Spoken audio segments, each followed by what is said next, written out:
Nobody minds. All right, we're going to get started here. Thank you all for coming out today. Wish it was under better circumstances. A few hours ago, I charged Julia Beverly, age 29, of 11304 Songbird Road, Marion, with 3 counts of first-degree murder. The murder of Jade Marie Beasley, an 11-year-old girl.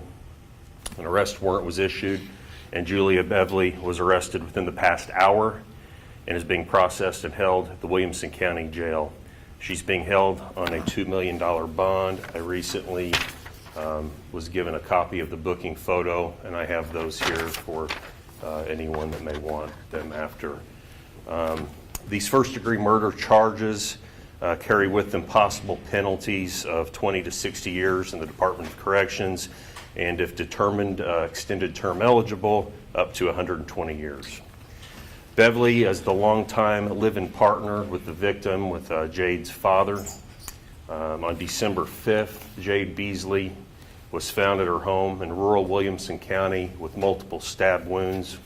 A 911 call from the residence was made, and EMTs and law enforcement arrived shortly thereafter the call. Jade's father was at work at the time. Jade's other siblings also resided at the home, but were not home when the incident occurred. The suspect gave law enforcement an initial report that an unidentified male ran from the residence upon her arriving home. She said that she left the residence with Jade alone in the home for a short time and returned home to find an unidentified male fleeing. The investigation has proven this story to be false. An autopsy was performed on Sunday, and while we are awaiting the final autopsy report, initial information from the pathologist indicates that Jade Beasley died as a result of blood loss from multiple stab wounds. Numerous search warrants have been issued and evidence collected during the investigation. A lot of evidence has been sent to the Illinois State Police Crime Lab in Belleville for testing, and we will be awaiting all of those results. There have been a minimum of 20 investigators at any given time working this case, working this investigation. The agencies involved, the Williamson County Sheriff's Office, Sheriff Benny Vick here with us today, my office, my internal investigator, Brian Thomas, the Williamson County Coroner's Office, Williamson County, or the Illinois State Police and the Illinois State Police Crime Scene Services, the Marion Police Department, the Energy Police Department, Heron Police Department, and the Johnston City Police Department. Hundreds of hours have been put into this investigation so far. Many more will likely come. This is still ongoing. Questions, therefore, are going to be very limited due to the delicate nature of this case and the fact that the investigation, as I said, is still ongoing. Pursuant to Supreme Court rule, I must remind the public that charges are not evidence of guilt. A defendant is presumed innocent and is entitled to a fair trial in which the government has the burden of proving guilt beyond a reasonable doubt. Cases that involve children are always the very, very hardest for law enforcement and for prosecutors, regardless of how much experience you have, how long you've done the job or not. And given the gruesome nature of this violent crime that caused the death of an 11-year-old girl, to say this has been difficult for all of us is a very vast understatement.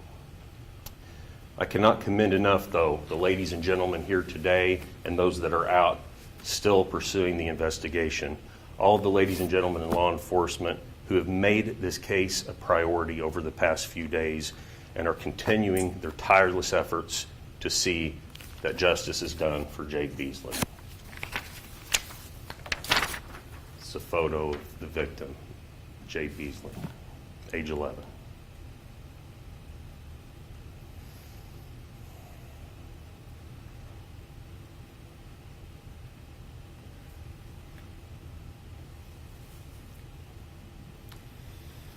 Hearts and thoughts go out to her family at this time.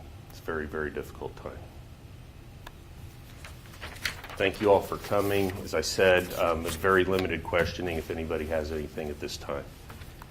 I was looking at dispatcher traffic from the day of that call. There was originally a medevac called and then it was canceled. Was that because the girl died at the scene? Yes. Yes, that's why it was, the call was terminated. She was found dead at the scene, correct, yes. How long did it, so I take it the suspect was initially cooperative, or she was there at the house when police arrived? The suspect is who made the 911 call, yes. And was she, I guess, initially cooperative whenever all this began? I guess, what was the time frame from when police arrived to when you knew she was the person who Sure. allegedly committed it? Well, you know, I can't comment specifically as to that. Again, you know, she was there when law enforcement arrived. You know, there was a lot of conversation, a lot of questioning at that point, but it's at some time during that day on the 5th, the cooperation did cease and she decided to seek legal counsel. Did she explain why she did it? I'm sorry? Did she explain why she did it? Right now, she has not confessed to anything, so no, she's not mentioned anything of that nature, no. Why did it take 5 days to announce that police had a person of interest and really just a little information coming out and also requesting security camera footage? Why did it take 5 days to send out that request? Well, as I said, to say this is a very delicate, very complicated case, again, is an understatement. There's, as I said, you know, any given time, 20 people working this, you know, like I said, working around the clock. These things just don't happen overnight. You know, we have to follow the rules. You know, we have to, you know, conduct these investigations. We have, you know, under, you know, constitutional safeguards and constraints. And, you know, ideally would like it to be wrapped up and tied up now, but unfortunately, like I said, it's not, and it's still going to take some time. So these things, the best I can tell you is that they take time. I have a question in regards to the weapon itself.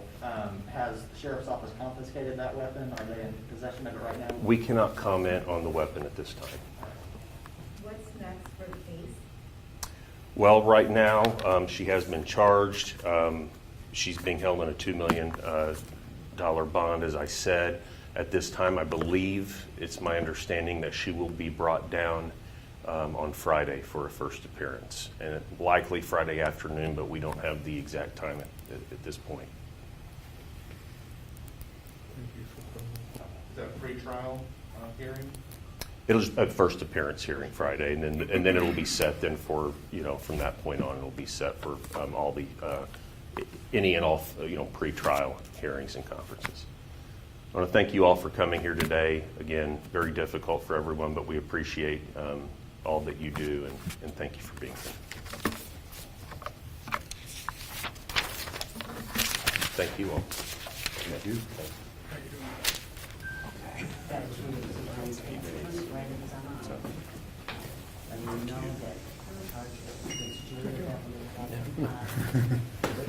Stay one more week.